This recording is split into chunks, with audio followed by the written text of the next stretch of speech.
That's real business now. So anytime you see one of them blogs come up, Allen Iverson driving 93 miles an hour at 2 a.m. in the morning with a gun underneath the seat, 3 of the 5 are gonna show up. Just check it. If you don't think I know what I'm talking about, check it for me. Because y'all internet babies now. I don't Google where you ask questions. Warren and Chris is where you get answers. And just in case y'all not gonna decide to do the right thing, if y'all got a crew, you got to have a fall guy in the crew. Teddy, come here, man. Teddy, come here, man. Come here, man. Come here, bro. Come here. Now, if they gonna keep rolling on Teddy's bankroll, because each one of y'all in business for yourself. This right here is Teddy Bridgewater Inc. Incorporated. That's him. Now, every dime that come into Teddy, all right, is gonna be earned by him and this body. All right? Now, I let my homeboys know, y'all wanna keep rolling like this? Then I need to know who gonna be the fall guy, who gonna be driving, because y'all not gonna all do the right stuff now, all right? So I got to teach y'all how to get around all this stuff too. If you gonna have a crew, one of them fools got to know he going to jail. We'll get him out. We'll get him out. Now, you from Miami now, okay? Y'all take care of each other. Yeah. Now, don't you got a guy that would take care of you and that would be out a good deal? Yeah. Okay, good. Go on, sit down. Go on, sit down. If you're gonna have a crew, make sure you know who gonna be the fall guy, okay? I know none of y'all gonna never drink, leg. I know none of y'all gonna never use no drugs and everything. All y'all gonna go to Bible study. I realize that, but still get you a fall guy, okay? If you're gonna have a crew, make sure they understand can't nothing happen to you. Your name can't be in lights under no circumstances. All right?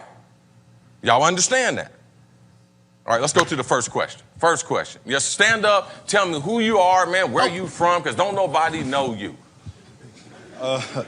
Devontae Freeman. Man, I know you, dude. What's up, man? What's happening? Hey, this for both of y'all, man. If, back in y'all career, what was one thing y'all would be able to change when y'all was playing in the league? I'm gonna tell you, man. One morning, Buddy Ryan, Labor Day, 1987, called me into his office, told me his wife had a dream. And in the dream, she said, "Don't cut me." And he cut me. And I had just bought my first house I ever lived in, because I grew up in the projects, a lot like you. And my wife was pregnant. I had only been married less than a year. And he told me I can get my belongings and put it in a garbage bag and I could leave the premises. If I could change anything, I would change that day. I would change that day right there. But I learned my lesson. I went off to Minnesota and did what I had to do. No, don't start. Don't you start.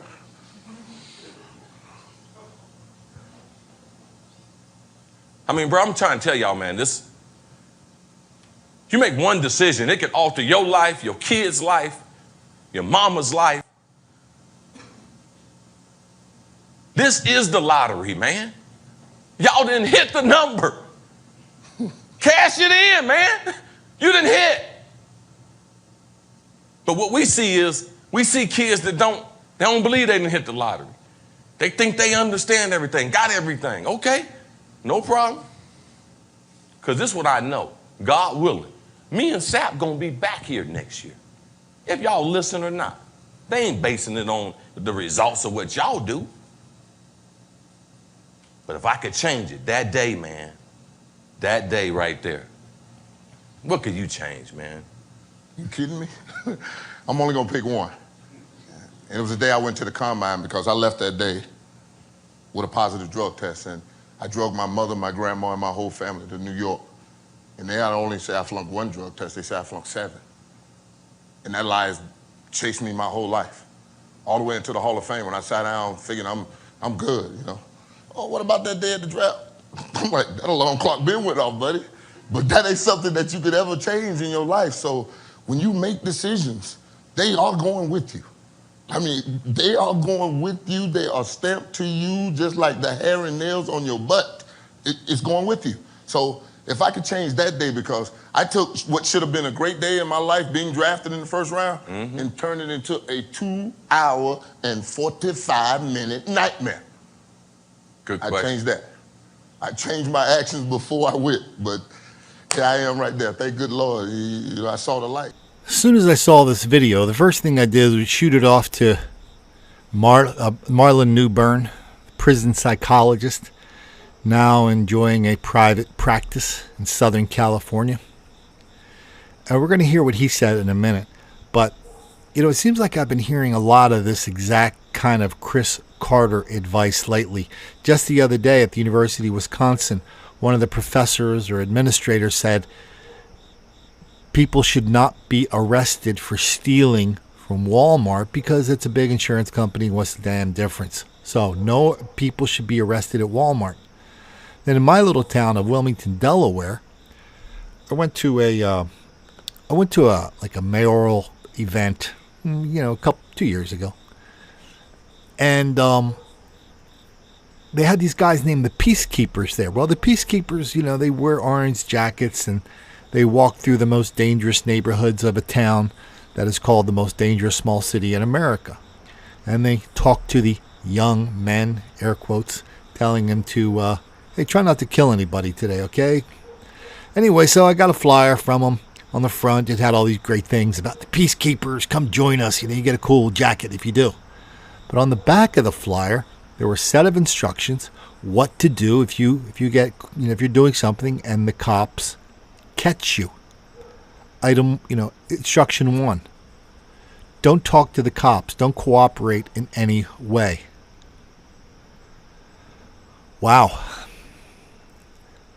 Stitches for snitches, witness intimidation. Don't talk to the cops. What do you think that does to the crime rate? Well, crime could be going way up, but that kind of stuff brings the crime rate, which is a mathematical figure, brings that down. Why don't we go to Marlon Newburn and see what he has to say about this mess, especially about Cris Carter and Warren Sapp.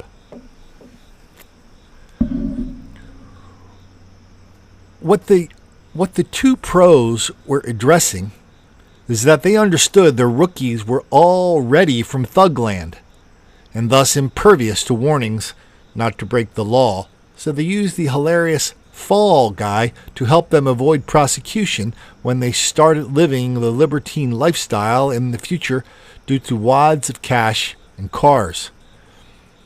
The two speakers knew they had thugs sitting in front of them. The NFL isn't called the National Felon League for nothing. They had a chance to teach the rookies that the street life was and always has been a dead end, an unacceptable lifestyle. But that would betray the ongoing national celebration and acceptance of the ghetto thug life. Note the tortured English in the two pros. Ghetto speak, representing solidarity. If this is the first time you're hearing the words of Marlon Newburn, then I can tell you haven't read Don't Make the Black Kids Angry. He's all over that. He's a former prison psychologist, court-appointed psychologist. He's been in the belly of the beast of this black crime, black on white hostility that is so wildly out of proportion for so long, and now is getting easier and easier to find. So if you're a rookie in the NFL, or you're at a Walmart, you're thinking about stealing something or catching somebody who's stealing something, or if you're in Wilmington, Delaware, and you're walking through a neighborhood where the Peacekeepers can be found in their orange jackets, just remember one thing. Don't make the black kids angry.